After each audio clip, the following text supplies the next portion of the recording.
Bismillahirrahmanirrahim. Assalamualaikum warahmatullahi wabarakatuh. Waalaikumsalam warahmatullahi wabarakatuh. Hamdan wa syukran lillah, wassalatu wassalamu ala rasulillah, amma ba'du. Para jamaah buka puasa Laboratorium Masjid Sunan Kalijaga, mari kita ucapkan selamat datang sehangat-hangatnya kepada Bapak Menko Polhukam Profesor Mahfud MD dengan tepuk tangan.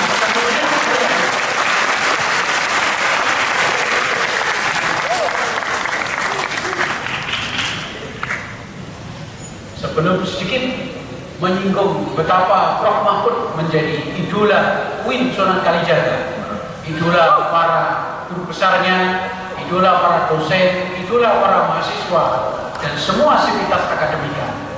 Baiklah, saya ingin mengucapkan terima kasih kepada semua panitia masjid, Pak Dr. Hanif Anwari, tadi pamit, Pak.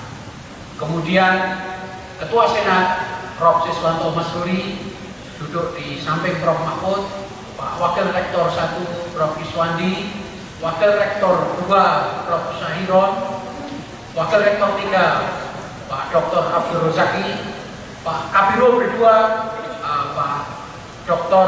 Ali Sotik dan Dr. Mamat Rahmatullah.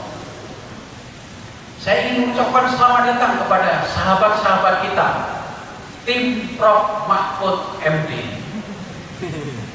Yang pertama adalah Dr. Ajar Budi Kuncoro, Dr. Gus Ajar Budi Kuncoro. Berdiri, ini kasih tepuk tangan.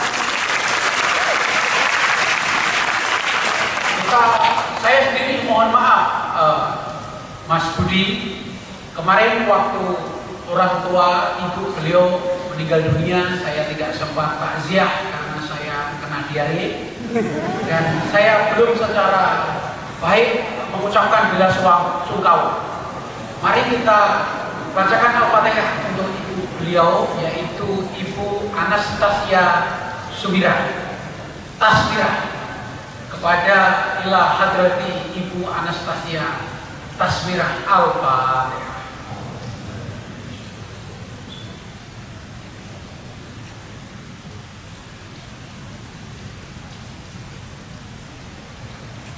Amin. Semoga amal beliau diterima dan yang ditinggalkan mendapatkan tambahan. Kemudian di samping beliau adalah Pak Dr. Asma'i, kolega kita dari UII dan tim Prof Mahfud MD.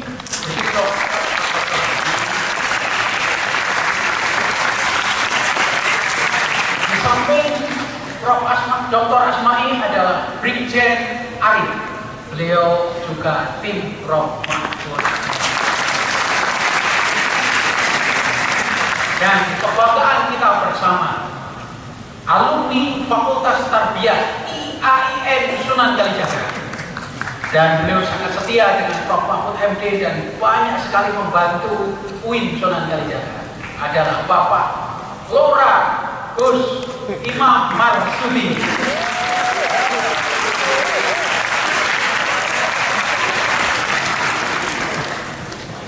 Tanpa berpanjang kata, ingin sedikit memberi gambaran peran Prof Mahfud akhir-akhir ini. Anda semua bisa cek di YouTube. Lebih dari 5 juta masing-masing akun. Maka kalau hari ini Anda rekam pakai HP Anda upload di Instagram, di YouTube, di TikTok, Anda mendapatkan like minimal 1 juta sampai besok pagi.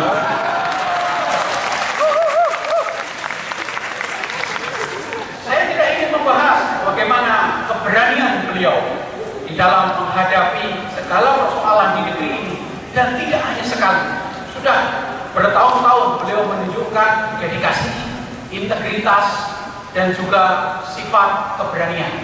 Sifat berani ini sangat jarang sekali di dalam ta'alim disebut syuja'ah atau keberanian, atau di dalam bahasa filsafatnya courage atau courageous. Dan di dalam tradisi Ramayana, keberanian ini milik Kumbakarna. Yang nama Karno sendiri diambil oleh Bung Karno. Yang aslinya yang namanya adalah Kusno. Karena keberanian tokoh Kumbakarna menghadapi musuh berperang, maka beliau mendapatkan sebutan Sang Pemberani di dalam hikayat Ramayana. Di dalam hikayat Mahabharata, yang paling berani adalah Bhisma Putra Gangga. Bhisma Putra Gangga yang akhirnya gugur di dalam cerita Mahabharata oleh Shikandi. Di dalam kisah kita disebut Sri Kandi, yaitu seorang tokoh perempuan yang cantik di dalam versi Jawa, tetapi di dalam versi India tokoh perempuan yang mirip laki-laki, ahli panah, Shikandi. Tentu Indonesia membutuhkan Bhisma Putra Gangga, membutuhkan Kumbakarna, dan membutuhkan Prof. Mahfud MD. Sang Pemberani. Di dalam treatise klasik Risalah Arab Madinah Fadilah, rakyat yang baik akan melahirkan pemimpin yang baik. Pemimpin yang baik akan melahirkan rakyat yang baik. Kita tidak bisa menuntut pemimpin yang baik jika kita sebagai rakyat tidak baik, tidak berbudi, tidak taat pada hukum, tidak menunjukkan sifat-sifat akhlakul karimah.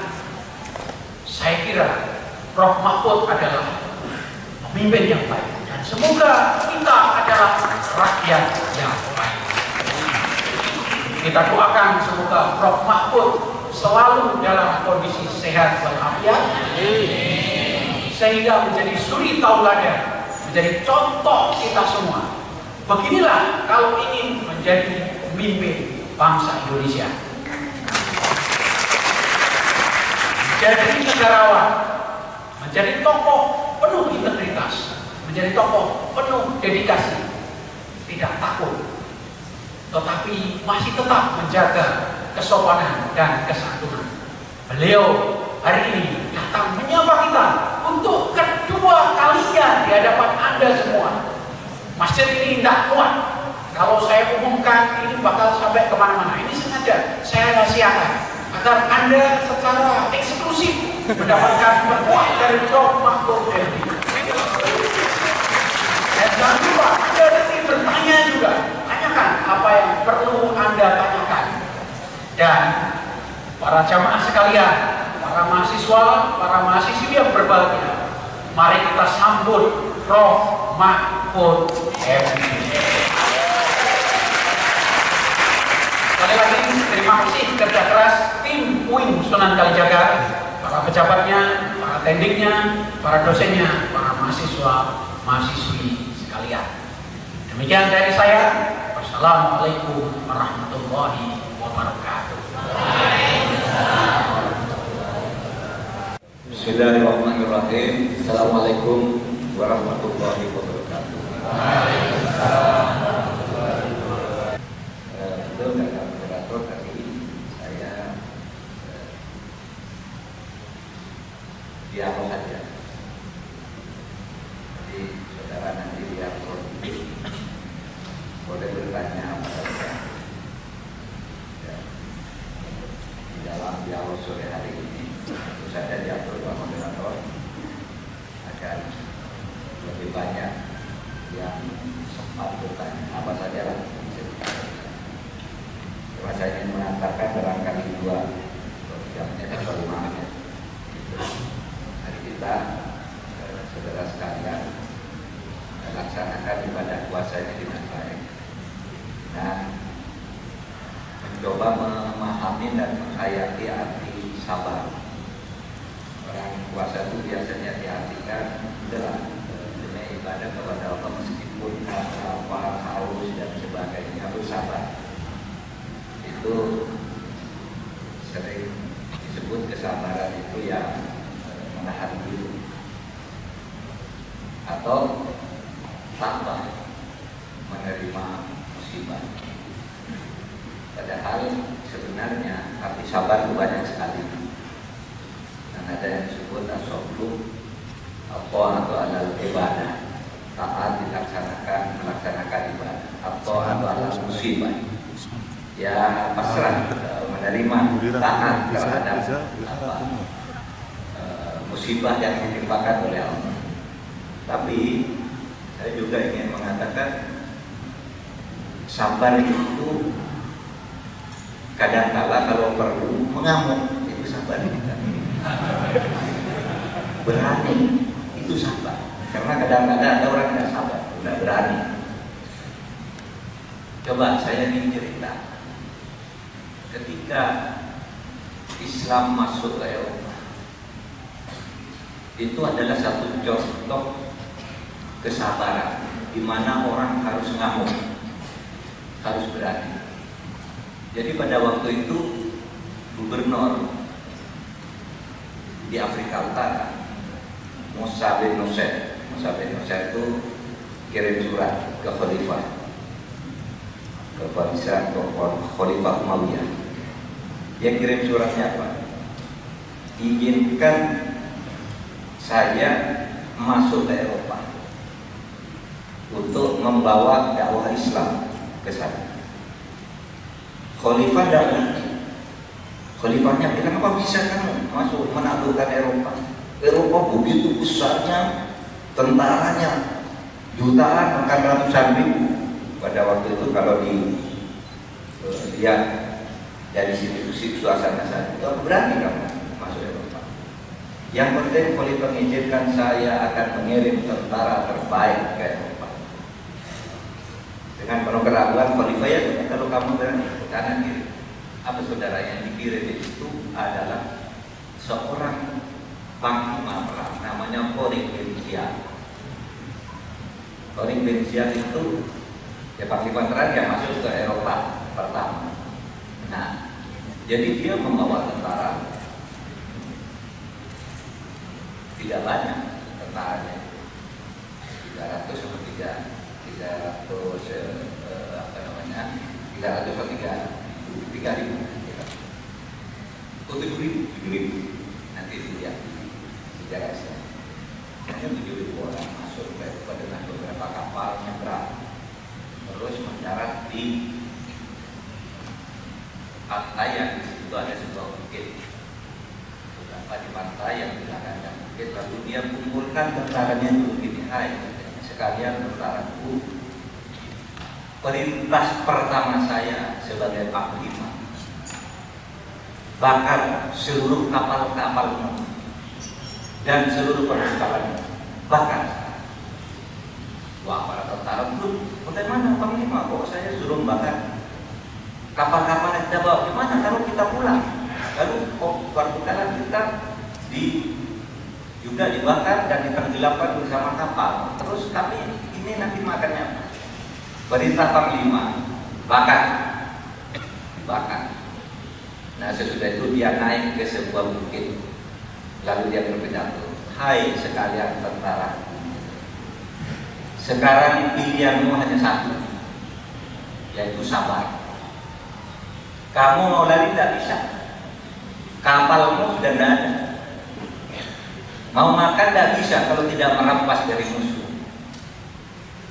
Mari sekarang kita berperang. Itulah pertama kali Islam masuk ke Eropa, yang berkuasa sampai 800 tahun di sana. Nyerang 7.000 orang masuk merasuk sampai. Itulah peristiwa penaklukan Andalusia, Spanyol. Dari situlah tempat Tariq bin Ziyad berpidato di bukit itu disebut Jabal Tariq. Gibraltar, kalau saudara baca nanti Gibraltar itu kamus ensiklopedia itu. Gibraltar itu apa? Gibraltar itu tempat berdirinya Tariq bin Ziyad ketika berpidato. Jadi Gibraltar itu dari Jabal Tariq. Apa yang dipakai oleh Jabal Tariq? Kan dia katakan kamen fi'atin qalilatin walakat fi'atan katsiratan bi'illah innallaha ma'as-sabirin. Banyak peristiwa sejarah di masa lalu dan akan terjadi di masa depan, di mana sedikit orang bisa mengalahkan orang yang sangat banyak dengan izin Allah, asalkan bersabar. Bersabar itu artinya tangguh, berani. Gitu. Nah, saya ngajak kita semua yang hadir, mari kita menjadi pemberani untuk menjaga negara kesatuan Republik Indonesia yang merupakan berkat rahmat Allah yang Maha Kuasa. Ini kita rawat sebagai negara yang adil dan makmur, menuju adil dan makmur. Ya kita berkontribusi sedikit-sedikit, masih kita bersungguh sedikit. Kalau kita bersungguh-sungguh, maka insya Allah akan berhasil membangun negara yang baik ini juga dari sedikit ke sedikit. Karena ini saudara, apakah berhasil membangun sedikit ke sedikit? Iya. Karena nyatanya sekarang ini kita bisa, terutama umat Islam di Indonesia ini, saudara sudah bisa menjadi mahasiswa UIN sekarang sudah ada berapa Pak? Lagi 27 atau 17 ya? UIN se-Indonesia. 27 UIN se-Indonesia.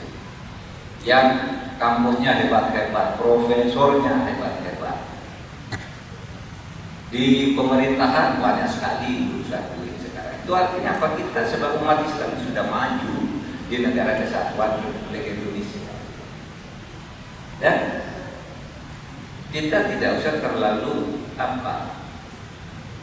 cengeng dan usir itu, seakan-akan wah umat Islam di Indonesia terpojok, didiskriminasi. Tidak juga. Yang buat semua itu orang Islam, yang memimpin orang Islam, budaya Islamnya juga hidup di negeri ini. Misalnya ada ini pengajian di sini gitu, disediakan buka lagi oleh Pak, disediakan tadi orang. Enggak. Taruhlah buka bersama dan seterusnya. Pengajian di mana-mana udah maju kita. Orang jadi menteri, jadi dubes, jadi apa itu dari pesantren sudah banyak sekarang. Karena apa? Karena kita berjuang. Oleh sebab itu mari kita negara kesatuan Indonesia yang inklusif ini kita bangun bersama. Kita bangun bersama agar maju mencapai Indonesia yang insya Allah baldatun thayyibatun wa rabbun ghafur. Nah, kalau kata Akhirnya Dahlan, kita membangun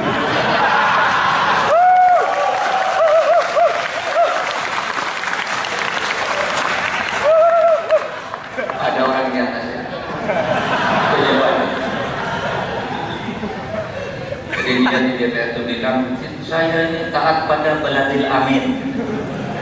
Kita ngerti bahwa baladil amin itu konteksnya beda. Itu kan di surat Az-Zaitun, baladil amin Zaitun waktu di sini Tuhan. Maunya dia itu sebenarnya bilang baldatun thayyibatun wa rabbun ghafur, tapi dia tidak tahu bahwa itu ini dia Pak, nanti masuk YouTube lagi. Tidak apa-apa juga. Karena memang dia begitu. Tapi maksud saya itu salah tempat, salah konteks.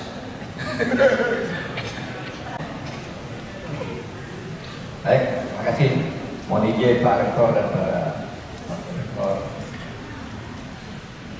dan para hadirin sekalian. Ada 3 penanya. Bagaimana ya agar kita bisa berani untuk bertindak, bersikap. Pertama begini, kalau saya ya langsung saja pada kehidupan kita berpolitik misalnya. Pertama harus mulai dari diri sendiri dulu, bersih. Oleh sebab itu adik-adik nanti kalau masuk ke sebuah arena itu harus mulai dengan bersih, karena kalau sudah tidak bersih niatnya maupun perilakunya dia akan tersandra sehingga tidak akan berani melakukan apa-apa lalu dituding kamu tidak usah ngomong lah, kamu juga begitu. Mau bicara korupsi kamu, ngapain bicara korupsi? Wong kamu juga korupsi. Ngapain bicara kamu melarang sewenang-wenang agar orang tidak sewenang-wenang, kamu juga sewenang-wenang. Mulai dari diri sendiri. Nilai-nilai Islami yang saudara bangun pada diri sendiri itu menjadi fundament penting, yaitu kejujuran, kesantunan, persaudaraan, kemanusiaan, semua itu dijadikan dasar. Apa yang perlu dalam Islam itu, taruhlah kalau dalam kita hidup bernegara itu sering dikatakan makosid, al-makosid asyari, ya, tujuan-tujuan sana. Nah, itu satu. Yang kedua, percaya bahwa kemanapun kita pergi, kemanapun kita akan memasuki jabatan pekerjaan dan segala itu hanya karena Allah. Kalau saudara percaya bahwa ini Allah juga yang atur, meskipun kadang-kala ada air itu terjadi kalau Allah sudah mengatur. Ya, saya beri contoh begini, saudara tidak pernah membayangkan dengan hati bahwa saya dulu itu hanya diskusi aja terjadi sama Pak Siswanto sama teman-teman seangkatan itu di tahun 80-an ya. Tidak ada yang bayangkan kok saya jadi menteri, tidak mimpi dulu jadi menteri itu nggak berani orang belum mimpi, cita-citanya di guru. Tapi Allah itu yang mengatur. Kalau Allah menghendaki pasti jadi. Tidak aradallahu syai'a hayya asbab. Kalau Allah menghendaki sesuatu terjadi, diciptakan sebabnya agar bisa terjadi. Misalnya Allah menghendaki saya jadi menteri pertahanan waktu itu, tidak ada jalan. Kok menteri pertahanan siapa nih orang kenal juga tidak ini ya. Tapi Allah menciptakan satu sebab. Gus Dur jadi presiden. Nah Gus Durnya nih suka apa namanya bikin eksperimen. Lalu ngangkat udahlah ini orang nggak mutu ini akan jadi menteri pertahanan gitu. Jadi saya menteri pertahanan. Allah menciptakan sebab. Allah menciptakan sebab agar sesuatu terjadi jika Allah menghendaki itu terjadi. Di surat Yasin itu arafat saya ya qula lahu kun fayakun. Jadilah pada. Ya. Jadi saudara bersihkan diri sendiri, kemudian percaya bahwa Allah yang mengatur segalanya, sehingga saudara harus tawadhu taat kepada Allah. Saya akan berjuang berdoa, gitu. Nah, kemudian saudara sekalian, saya berdoa begini, ya. Setiap akan masuk pekerjaan itu saya bawa doa yang dulu disampaikan oleh Gus Dur kepada saya apa itu? Allah merupiat khilni mutfalasikin wa akhrijni mukhrajisikin waj'alni min ladunka sultanan nasira. Ya Allah, tolong bimbing saya masuk ke dalam satu pekerjaan dan jabatan itu dengan cara masuk yang benar dan baik. Kemudian sesudah selesai, tolong bimbing saya agar keluar dengan baik dan benar. Itu doa. Waj'alni min ladunka sultanan. Berilah kepada saya kekuasaan, sultan. Berilah kepada saya kekuasaan, kewenangan atau jabatan yang bisa dipergunakan untuk menolong, bukan untuk sewenang-wenang. Nah itu. Nah, maka dari situ lalu kita bisa meletakkan diri saya itu ada di mana. Apakah mau bersama dengan orang jahat, apa mau bersama dengan baik? Maka bagus tuh kalau kita berada di tengah-tengah orang jahat, biar aja orang-orang sesama jahat itu dibenturkan sesama jahatnya aja. Kita ya memilih jalan lain yang tidak jahat, yang tidak koruptif. Maka kemarin ketika satu abad NU di Surabaya itu kan ada sholawat askin. Saya kira di sini banyak yang bisa sholawat askin itu. Mari kita sama-sama coba. Allahumma sholli ala sayyidina Muhammad wa ashdil zalimin bil zalimin wa akhrina min bainihim salimin wa ala alihi wa sahbihi wa sallim. Enak sekali lagi. Allahumma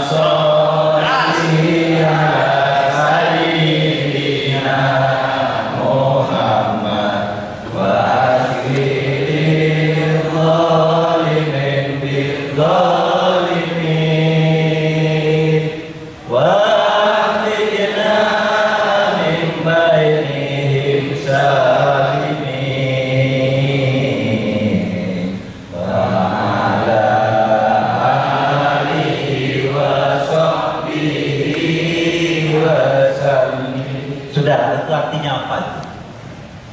Artinya doanya itu ya, kalau itu sholawatnya ya Allah, sholawat dan salam kepada Nabi Muhammad. Wasgilid dolimin lid dolimin. Biarkan orang-orang jahat itu sibuk di antara mereka sendiri. Kita tidak ikut-ikut. Saya sering mengatakan kalau saya mengadu penjahat dengan penjahat itu, misalnya koruptor, Pak, itu tindak koruptor itu. Lalu ada yang bilang, tidak usah, itu juga tidak ada gunanya, nanti diperas juga itu oleh penegak hukum. Jadi tidak ada gunanya tindak koruptor itu. Saya tidak biar diperas. Orang mendapat uang dari jin biar dimakan setan. Ya, itu luas dolimin. Sibukkan di antara mereka wakrinya membanihim salimin. Saya jauhkan dari mereka yang suka berpolisi ini, sehingga saya menjadi orang yang selamat dari perbuatan-perbuatan mereka. Itu bagus, sangat dalam juga ya. Sholawat asri yang kemarin. Sekarang kalau lihat YouTube, saudara buka YouTube, nanti kalau mau tidur itu ada sholawat asri dari 1 abad NU itu 1 jam itu kali. Nah seperti itu pesan kepada kita, jangan bergabung dengan orang-orang dolim. Orang dolim dia bergabung dengan orang dolim dan bertempur di antara orang dolim sendiri. Kita punya jalan sendiri, bahwa kita milih jalan yang benar. Nah itu saudara. Untuk pertanyaan menanggapi saudara Asyik tadi, Rashid, saudara Rashid. Kemudian Amriani, nanti ya dijawab oleh pengajar hukum. Kalau saya tuh, kalau naik pesawat dari Jakarta ke Papua, enak tuh puasanya cepat selesai. Kehilangan 2 jam, ya kan? Kalau di sini misalnya bukanya jam 6, kita terbang di sini masih jam 4, sana sudah jam 6. Jadi puasa duluan. Tapi yang rugi itu terbang dari Papua terus di Jakarta, nambah 2 jam. Saudara, itu sudah ada fikihnya, ada kaidah-kaidahnya, gitu ya. Kalau pertanyaannya gitu kan, ya relatif gampang, misalnya Papua, Jakarta, Wita dan WIB dan Wita, itu kan gampang. Tapi coba saudara di Kutub, malamnya, iya, ada yang sampai 3 bulan itu malam terus, ada yang 3 bulan siang terus. Kan perputaran bumi dan matahari itu putarannya beda kalau ada di Kutub. Oleh sebab itu kalau di Eropa misalnya, seperti Pak Al-Matin itu kuliah dulu, kalau waktunya pas enak itu ya puasanya pendek. Tapi ada pernah suatu hari itu sampai 18 jam. Apa? Isya, maghribnya itu baru jam 9 malam. Nanti jam 3 udah subuh. Itu banyak yang begitu. Nah itu ada fikihnya nanti yang akan mengatur. Kalau begitu mungkin agak dekat gitu, ya bisa kuat ya. 16 jam, 18 jam banyak juga yang kuat. Tapi ada yang membuat permisalan tentang bagaimana kalau dianggap di tengah. Seperti Indonesia pas tengah enak Indonesia. Atau seperti di Saudi Arabia, cuma sana musim panas musim dingin aja yang terasa. Nah oleh sebab itu nanti aja itu ya Mbak Amrian. Yang terakhir Mas Syafi. Mahasiswa harus bangkit secara pelan-pelan, santri ya, para santri secara pelan-pelan agar lebih maju. Di parlemen itu ada santrinya, banyak santrinya. Yang lulusan pesantren banyak di situ, dari DPR, ketua DPR, dan pernah wakil ketua DPR banyak, ketua fraksi banyak santrinya. Sehingga pertanyaannya bagaimana membangun negeri tahun 2045? Gitu. Indonesia ini saudara menurut rencana resmi tahun 2045 itu akan menjadi Indonesia emas, 100 tahun Indonesia emas 2045. Nah saudara, Indonesia Emas tahun 2045 itu dalam hitungan angka bisa dicapai, gitu. Indonesia di mana pada saat itu sudah maunya itu sesuai dengan alinea kedua pembukaan Undang-Undang Dasar 1 dan pergerakan perjuangan Indonesia telah sampai kepada saat yang berbahagia mengantarkan rakyat Indonesia ke depan kemerdekaan Indonesia yang merdeka, bersatu, berdaulat, adil dan makmur. Itu Indonesia tahun 2045 yang digagas, di mana kemiskinan sudah tidak ada. Partisipasi perguruan tinggi itu sudah mencapai 72 sampai 74%.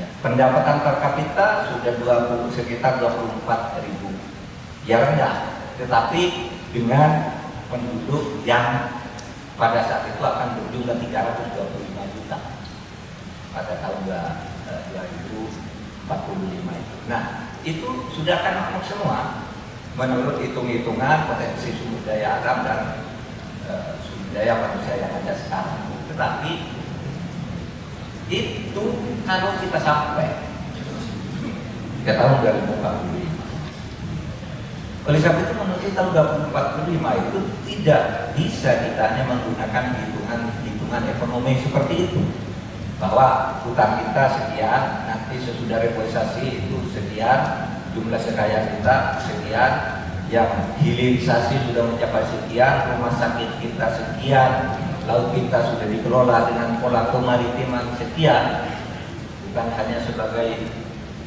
laut sebagai fakta geologis, tetapi kemaritiman, yaitu kemanfaatan ekonomi sudah sekian dihitung semua. Tapi tidak cukup itu, saudara. Iya, kalau kita sampai ke sana, bisa tidak pecah ke sana? Bisa. Karena sekarang ini tantangan terhadap kita itu pertama secara geopolitik. Secara geopolitiknya kita dikepung oleh kekuatan-kekuatan besar yang ingin memecah belah kita. Cina, Usiliweran di Natuna di sebelah barat, di timur sana di Papua, separatisme yang mengganggu kita. Nah, itu yang harus kita atasi, perlu semangat kita. Lalu di dalam ini, yang tidak di barat, tidak di timur, tidak di utara, tidak selatan, apa? Ancaman terhadap ideologi, radikalisme, terorisme.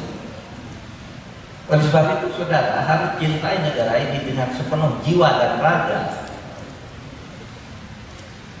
Sebagai negara kesatuan Republik Indonesia yang berdasar Pancasila itu secara syar'i sudah sah. Jangan ikut-ikutan berpikir negara ini tidak sesuai dengan Islam harus dibubarkan. Nah, itu yang akan menghancurkan kita. Belum tentu sampai ke tahun 2045, dan begitu itu terjadi, kita terpancing dengan itu dan kita mau tunduk dengan itu, maka negara ini akan hancur berantakan.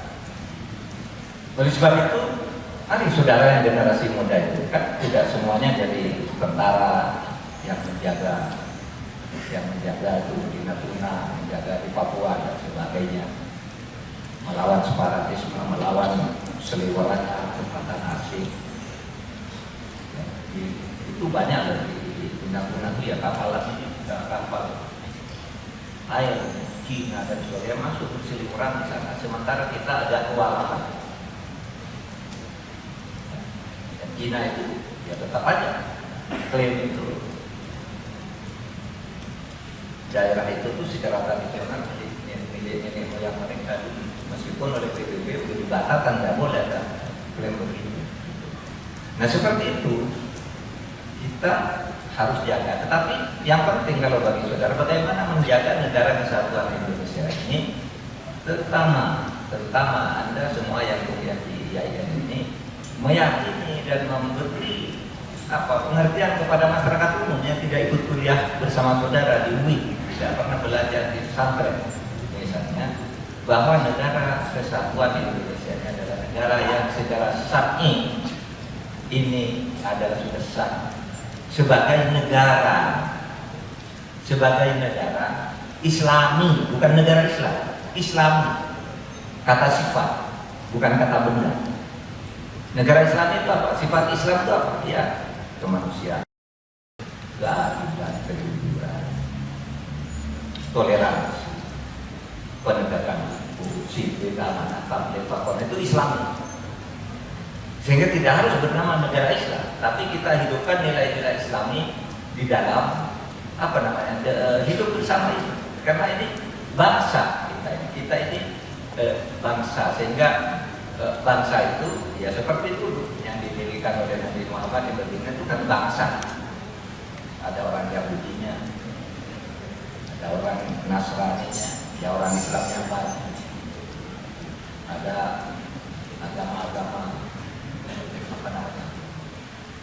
yang macam-macam, kepercayaan lokal, tapi Nabi dibangun sebagai sebuah bangsa, sehingga ketika Nabi berperang Uhud yang kemudian menjadi sejarah yang ada ketika itu ada seorang Yahudi ikut berperang bersama Nabi, namanya Muhairik.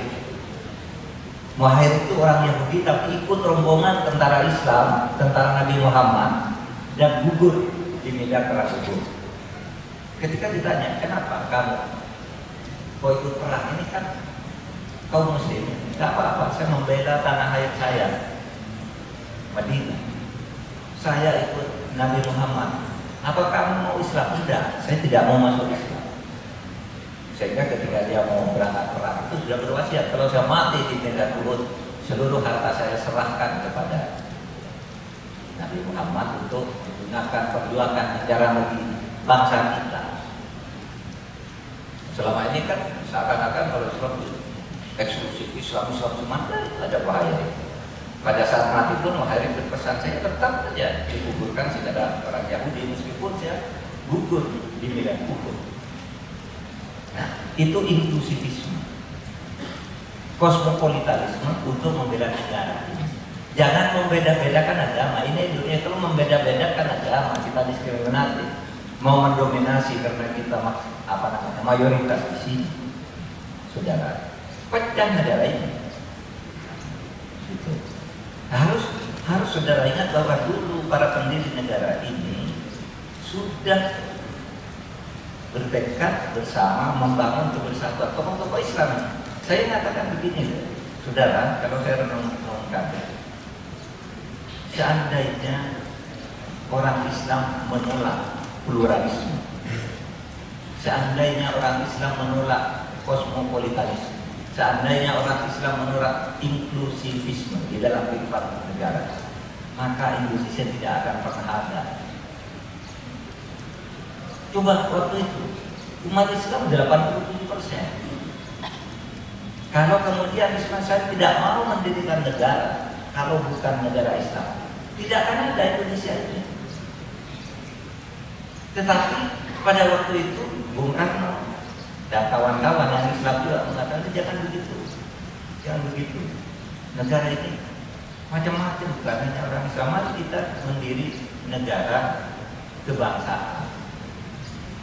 Sudah itu ide lama dari Muhammadiyah ke Bangsa Kusumo, ke Zakir, dari NU Wahid Hasyim, Masih Masal, semua. Gimana yang mendirikan negara ini?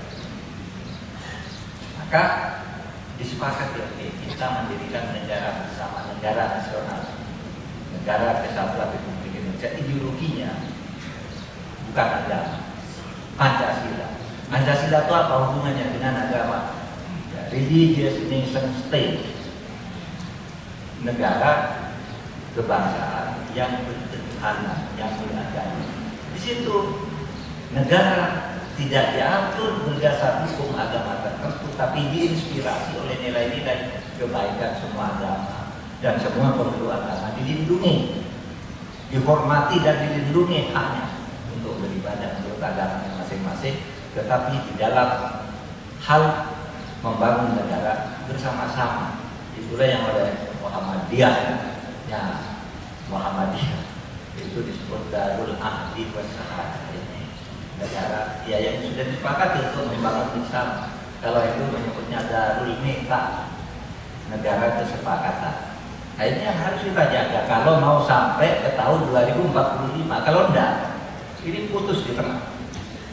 Di barat diancam oleh lalu minta, lalu dalam kekuatan asing, di timur separatisme, lalu di tengah banyak gerakan-gerakan radikal seperti itu yang mengganggu konsentrasi kita yang seakan-akan memanas-manasi orang Islam itu harus lawan dan sebagainya. Bangkit aja berjuang, itu jangan aja memerintah lewat demokrasi. Gak usah main kekerasan, ada demokrasi, ada jalurnya, yaitu konstitusi. Ada pemilu, silakan ikut pemilu, berjuang. Demikian untuk terbaik pertama. Saudara Towil,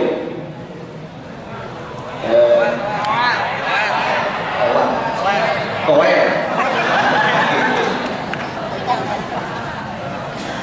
Ya, itu pertanyaannya langsung aja. Bagaimana perjuangan yang akan kita lakukan untuk memperlakukan undang-undang perampasan aset? Soalnya saya dulu undang-undang perampasan aset itu adalah undang-undang yang menentukan bahwa orang yang diduga korupsi dan sebagainya yang sudah masuk dalam proses hukum tertentu itu hartanya, asetnya bisa diambil. Kalau sekarang kan tidak boleh sebelum dibuktikan ke pengadilan. Nanti sudah dibuktikan ke pengadilan, asetnya 50 miliar, dia dibuktikan bersalah katanya cuma 3 miliar, yang lain lepas. Sehingga tetap kaya dia, tinggal bayar hakimnya berapa. Lalu ya kamu dihukum 6 bulan, denda 3 miliar misalnya. Nah kalau ada undang-undang perampasan aset, tidak begitu ambil dulu. Atau ada orang sesudah dihukum hartanya sudah tidak ada, kamu mencuri uang negara sekian, maka dijatuhi hukuman 3 tahun, seluruh hartanya supaya dirampas sekian banyak, tapi hartanya sudah tidak ada, gitu, sudah dialihkan. Saya sekarang ngurusin BLBI itu ada orang jaminkan tanah dan perusahaan kepada negara, berapa nilainya, misalnya 70 hektar. Tapi pada waktu itu karena administrasinya tidak bagus di zaman awal-awal reformasi itu, pokoknya yang buat surat pernyataannya di atas meter. Itu tanah saya dan ke sana dan saya jaminkan, ambil uang negara dia. Nah sekarang sudah mau diambil, sudah diwariskan ke ahli warisnya, oleh ahli warisnya sudah dijual dan nggak ada barangnya. Orangnya belum tahu udah mati.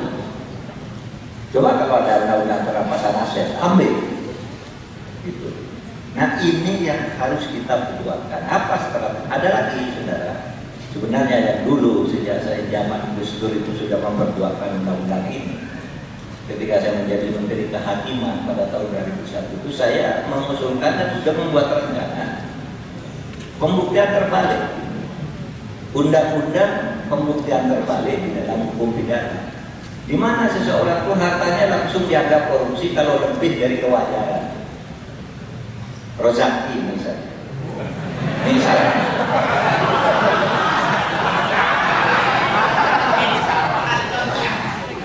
Pembantu rektor 3, wakil rektor 3, gajinya berapa sih wakil rektor? Taruhlah 20 juta, taruhlah. Kalau 5 tahun 20 juta itu berapa? Berapa kira-kira? Ya 1 miliar ya. Tapi tiba-tiba sudah jadi pembantu rektor, sudah pensiun, seharusnya gajinya kalau dihitung semua ya 1 miliar 200 lah. Kok ini ada 3 miliar? Lalu kalau dalam undang-undang pembuktian terbalik saudara Rozaki, Anda disangka korupsi sebesar 1.800.000 atau 1,800 miliar. Oleh sebab itu Anda sekarang membuktikan bahwa sisanya yang 1.800.000 itu Anda buktikan ini dalam waktu 2 bulan bahwa ini harta saudara bisa, kalau tidak masuk penjara karena korupsi. Itu undang-undang pembuktian terbalik, tidak bisa lagi, udah ambil dulu hartanya. Lalu buktikan ya, oh iya Pak, hartanya bertambah karena satu nilai aset tanah bertambah. Saya dapat warisan dari orang tua sekian. Itu. Kemudian warisan dari mertua saya sekian. Dapat isyarah karena saya sering pengajian sekian. hitung semua, oh sudah cocok 3 miliar bebas. Kalau enggak lebih tidak. Iya, kalau mau baik kan begitu. Nggak usah takut itu. Kalau orang jujur, nggak usah takut dengan itu. Nggak akan nanti ada range tertentu yang bisa dimaklumi. Sekian persen kerugian mungkin bisa dimaklumi dan tidak usah lain dan sebagainya. Nah itu saudara ya, saya sudah perjuangkan itu lama, gitu. Tapi tidak ada yang setuju itu. Kenapa? Kalau undang-undang seperti itu diringankan aja, misalnya ditolerir 50% karena dia masih punya usaha-usaha lain. Kalau punya usaha lain, ya bisa dicantumkan saya punya usaha ini. Sudah bisa bayangkan seorang bisa punya kekayaan 56 miliar yang rekening aslinya, tetapi di belakang dia ada 500 miliar yang lebih yang dia miliki disimpan tidak atas nama dia. Itulah yang disebut pencucian uang. Pencucian uang itu gampang. Saya mau nyuap Pak Al-Makin. Saya mau nyuap Pak Al-Makin. Tapi kalau saya serahkan tidak berani, ini tidak berani. Ini aja, saya buka rekening atas nama Mahfud SD. Lalu ATM-nya saya kasihkan Pak Al-Makin. Pak, ini 5 miliar, pakai aja ATM. Nggak terlacak. Itu pencucian uang namanya. Halal, haram, tapi disamarkan seakan-akan halal. Bahwa dari rekening itu sebenarnya yang berbelanja saya, tapi sebenarnya dia gitu.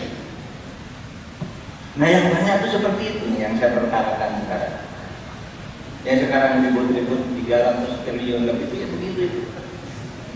Nilai transaksinya sendiri untuk korupsi itu mungkin ya 5 miliar, 10 miliar gitu. Tapi ya ratusan miliar di belakangnya sampai triliunan itu gitu. Yang kita cari dan tidak pidana pencucian uang ini banyak sekali. Baik, yang kedua, saudara Ramadhani, ya orang dulu masuk organisasi semangat pidato politik gitu. Itu dulu yang dikatakan oleh Gus Dur, orang-orang kita ini, orang-orang Islam masuk organisasi itu kuat miskin, tapi tidak kuat kaya. Waktu miskin itu, waktu jadi mahasiswa, berjuang mati-matian, tidak punya uang, berjuang apapun dikeluarkan. Sesudah jadi pejabat, tidak kuat dia kaya, semua mau diambil. Jadi berani miskin tetapi tidak berani kaya, artinya berani miskin dengan tetap beriman, tidak berani kaya dengan tetap beriman. Nah itu yang dulu dikatakan Gus Dur kepada kita ini banyak orangnya katanya. Dulu waktu berjuang berani miskin, berani sengsara, berani ini, sesudah menjadi pejabat nggak berani, kalah dengan kekayaan, kalah dengan jabatannya karena imannya lepas.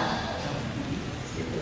Nah, saudara sekalian, saya kira yaitu jawabannya yang singkat saja ya, Mbak ya, Mbak Ramadhani.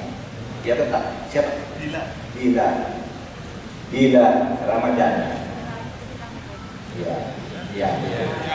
Itu aja. Jadi dari sekarang pokoknya dari sekarang camkan bahwa itu semua ada gunanya tuh. Harta terlalu banyak juga ditinggal. Malah kalau ditangkap hartanya dirampas, dianya masuk sel, tidak ketemu saudaranya, tidak ketemu anaknya, tidak ketemu istrinya, kan susah juga. Itu supaya hati-hati juga. Tidak akan ada nyamannya orang hidup tidak lurus. Tidak akan tenang, punya harta banyak tapi tidak lurus itu. Nah itu yang sebenarnya pelajaran moral yang lebih penting dari sekedar teknis-teknis mengatur sumber daya alam dan sumber daya manusia dalam arti kemampuan teknokratisnya itu. Tetapi moralitasnya itulah pentingnya negara kebangsaan yang beragama. Karena agama itu selalu, agama apapun selalu mengajarkan terukuran moral. Tidak ada agama yang mengajar kerusakan. Oleh sebab itu saling menghormati. Anda diajari baik oleh agama Anda, saya diajari baik oleh agama. Mari sama-sama baik. Yang ketemu kalimatun sawah, kalimatun sawahnya kita kerjakan bersama, yang sendiri-sendiri kita kerjakan sendiri-sendiri. Indah negara seperti ini, saudara. Ya, begitu. Luar biasa.